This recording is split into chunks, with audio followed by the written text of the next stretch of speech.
मेरे सभी मान्य श्रोताओं को मसीह के नाम में अभिवादन करते हैं। जय मसीह की। मत्ती सुसमाचार अध्याय 5 पदांश 48। इसलिए चाहिए कि तुम सिद्ध बनो जैसे तुम्हारा स्वर्गीय पिता सिद्ध है। आमतौर पर हमारे बातचीत में आने वाले एक सवाल है, कौन है जो परिपूर्ण है या कौन सिद्ध बन सकता है। वो सवाल स्वयं हमको संदेश देता है कि कोई भी सिद्ध नहीं बन सकता है। हमारे जीवन के हर स्तर पर हमेशा उत्तमता की ओर आने के लिए हम प्रयास करते आ रहे हैं।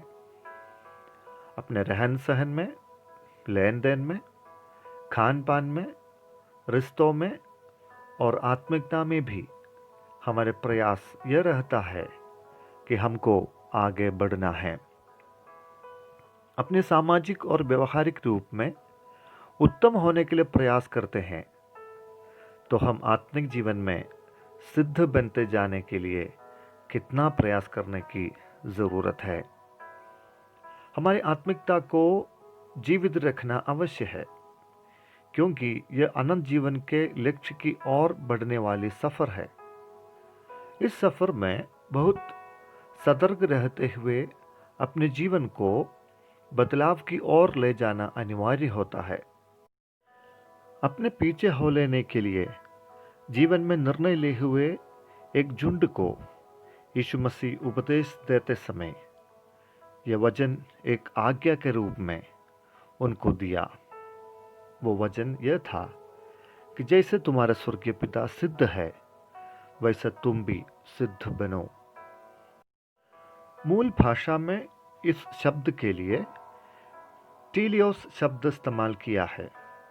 यहूदी समुदाय में इस शब्द का अर्थ इस प्रकार होता है कि परमेश्वर के साथ एक मनुष्य के रिश्ते को दर्शाता है, अर्थात प्रभु के साथ संबंध बनाए रखने से एक मनुष्य का जीवन परिपूर्णता की ओर यानी सिद्धता की ओर आना है। जिस उद्देश्य के लिए वो पुरुष को परमेश्वर बुलाया है या चुना है, उस उद्देश्य को पूरा करने तक जीवन में प्रयास करना है।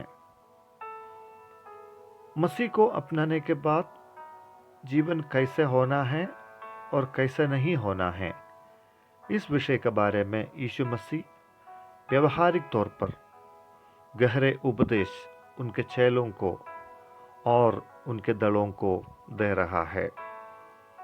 मत्ती रचित सुसमाचार अध्याय 5, 6 और 7 इसका एक संपूर्ण सूची हमको दे रहा है। मसीह जीवन एक लक्ष्य की ओर बढ़ने वाला जीवन है। इसका अच्छा नमूना प्रभु यीशु मसीह स्वयं है और हमारे लिए ऐसा लक्ष्य दिया है कि हम पिता की सिद्धता को अपने जीवन में प्रकट करें।